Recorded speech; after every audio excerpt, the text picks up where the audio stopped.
Hi again, friends. Jason with Exploring History Together. Today is a beautiful fall day, Saturday, the 22nd of October, 2022. And I am returning back to the place where I started doing videos on July 5, 2019. So 3 years and a couple of months ago, I was in this graveyard doing a video that I've learned a lot since then. It's probably one of my worst looking videos at the time. So I thought it'd be great to just kind of revisit this place. As you can see behind me, it's well kept, well mowed. The various Prince William County entities that take care of this place do a good job of keeping it up, keeping it available, accessible to the public. And you can drive right in here and park. That's what I did. There's a little area for parking here. They've got the roadway marked. You can hear with the cars whizzing by, obviously, that I'm only 50 feet from the road in that direction, so the cars are whipping by. And if they don't even look over here, they'd really never know this place existed because of the little bit of trees that's over me right here. It's hidden in plain sight, almost, you could say. So anyway, I thought it'd be good to revisit and try and right some of the wrongs I did in my very first video. I've learned a lot since those days, and we're going to try to just make this one look better, sound better, and just be better in general for you to enjoy. So by the way, the Whitehall Presbyterian Church of Prince William, this church was founded somewhere in the 1840s, 1848, I think is the right year, somewhere in that neighborhood. I hear a woodpecker right over here in the trees, tapping away. Tap, tap, tap, tap, tap.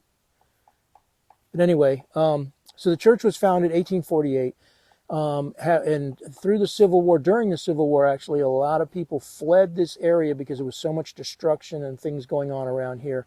It wasn't a real great place to live at that time. But anyway, by 1900, the church itself was kind of dying off. By 1910, the last services were held, and then the place was abandoned. Behind me in the cemetery here, there are a number of the congregants and pastors and leaders of this church buried here.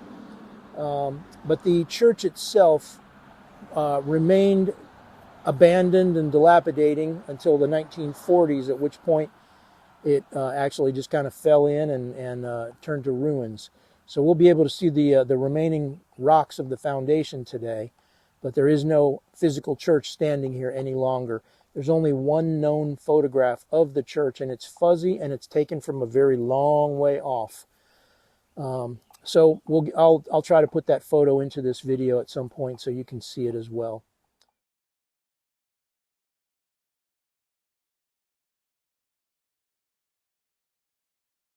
And anyway, let's take a look. Let's see this very well-kept cemetery. Let's take a look and enjoy the work of some friends of mine and some folks I don't even know who do such a great job. Here we go.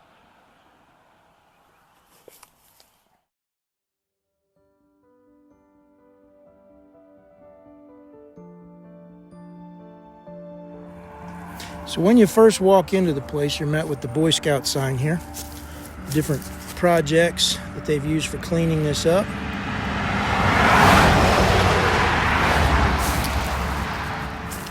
Over here to the right, we have the highway information sign. I'll snap a photo of this as well so that you can pause it and read the photo. You see how close to the road we are with this. So it's literally right here. All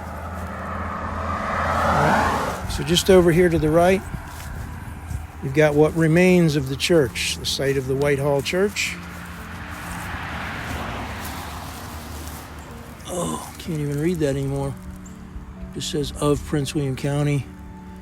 Can't read that. But maybe you can on the video, I don't know. But this is what remains.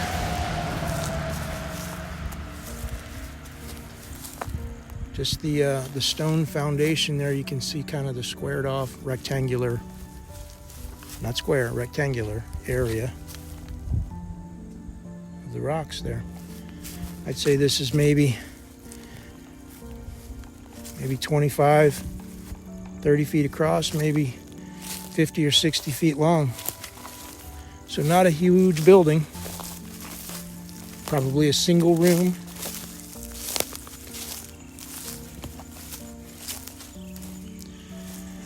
And then over there beside it is the cemetery. So we'll go see that now. So there's a couple of individuals that have been kind of instrumental in this place. The name Robert Moser. Now I've met Mr. Moser on a couple of occasions. I was on a cemetery cleanup with him, and I guess it was last year, late last year. And then today he was on a cemetery tour with us. But he was the one to first come into this place when it was completely overgrown. This tree right here was actually part of the entire tree that had fallen in from this corner over here, and it had fallen kind of in a line straight out that way and crushed those gravestones right into the ground. They were flat on the ground, and he told me this morning that he had left these right here because they make nice little benches. So Robert, if you're watching this, I hope you saw that I used your tree here as a nice little bench for my intro, and it was very comfortable. Thank you very much for doing that. But basically all of these stones were flat on the ground. Over here, these as well, this direction, they were flat on the ground. Some of them were even underground. So he was telling me about Sarah Slack right here.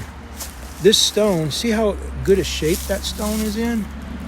They found this 3 or 4 inches under the dirt. It had been broken off at the base, down here at the bottom, broken off at the base, was laying flat, and what had been covered up by soil. And when they found it underground and dug it out in order to reset it back on the base it's in, he said that's why this one's in such good shape, because it was protected by the dirt for all those years. Her husband over here, Cornelius Slack, his was also flat on the ground. And you can see it's got a little bit more mold and wear to it from the elements. I think this one might have been a little bit underground, but not as deep as Sarah Slack, the wife.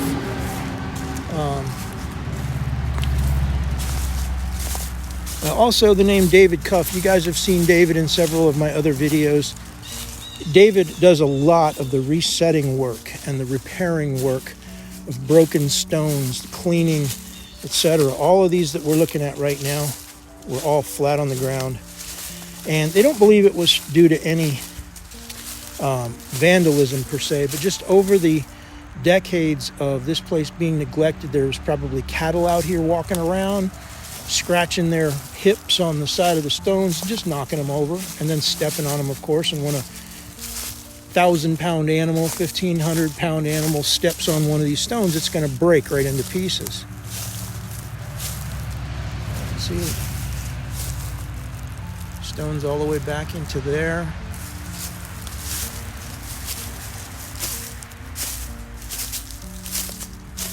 Here's one that's been repaired. Right there, broke off right at the halfway point. You can see that. A good cleaning might make that readable. Right now I can only see I can make out Stewart right there. Can't read the first name. That might be a WK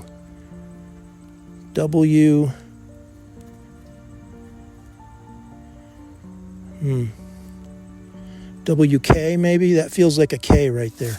Okay, WK Stewart. I asked the question this morning about the fence here. Was the fence crushed? And I was told no, that everything inside the fence is as it was originally. So he did say one stone was broken off. Matter of fact, it was that one right back there in the center of the screen. That one was broken off. Below the ground level, they were able to reset that one. But the rest of these are still standing just as they were put in here. I've got a died May 15th, 1904 on this one right here in front of us. Over there died September 25, 1904. That looks like In 1863, right there in the middle, died.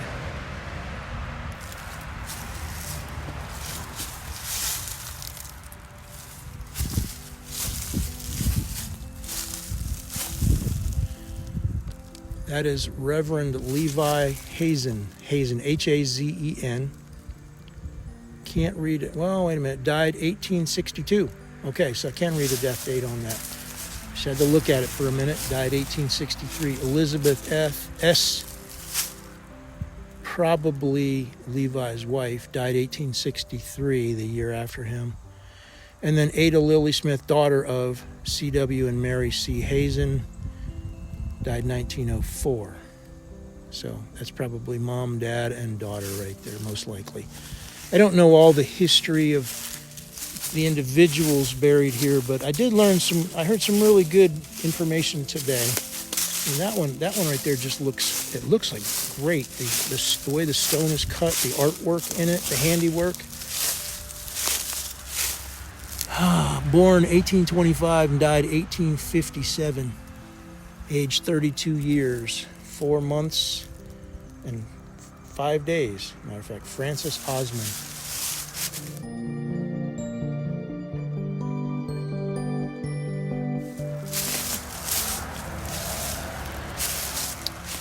So we learned that these two right here were flat on the ground, crushed into the ground. They've been reset. Again, David Cuff is the one that does that sort of work. And believe me, I've seen his work. He does fantastic work. This is Mrs. Mary Klein. I think I heard that Godfrey Klein here was one of the pastors or leaders here in this church. Departed this life 1852. And the wife died here November 20, 1876. I heard that there was a fire in the church at one point, and Mrs. Klein ran back into the church and was able to retrieve some things before she had to get out, and that was the communion set. And I can't remember what the other item was. She grabbed a couple things that she could grab in her hands and ran out and was able to save them. Then, of course, the church was rebuilt after that. Just some smaller stones here, some field stones with no names on them, and there is one Civil War soldier in here of note, and that would be this guy right back here, who did not die of a bullet. He died of typhoid disease, and that is his stone right there. He is notated on the historical sign up at the front of the cemetery here. So that, by the way, I don't know if there are any more burials back here. I do see, actually that may be the footstone. No, it's not. That may be another stone right here. I don't know for sure. But anyway, there are no visible stones back past this point. I just know that was part of the graveyard here.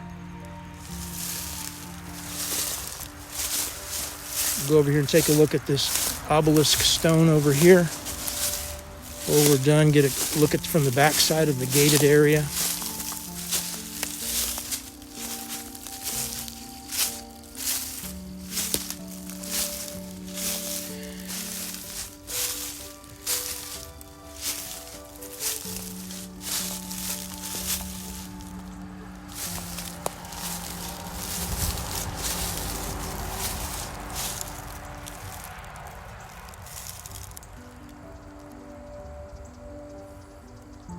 Died 1880. Horace Smoot. Died 1903. This side is blank, and that side is blank as well. All in all, a very, very well kept cemetery. It's good to see that it's being taken care of. The Boy Scouts and other groups even built a little sitting area over here. So if anybody wanted to come and sit and contemplate life, death, where do you go afterward, this would be a great place to do that.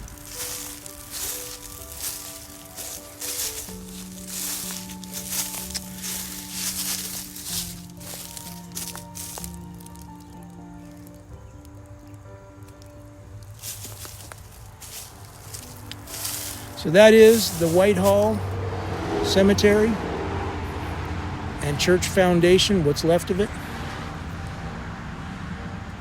I hope you've enjoyed this video as much as I have enjoyed making it.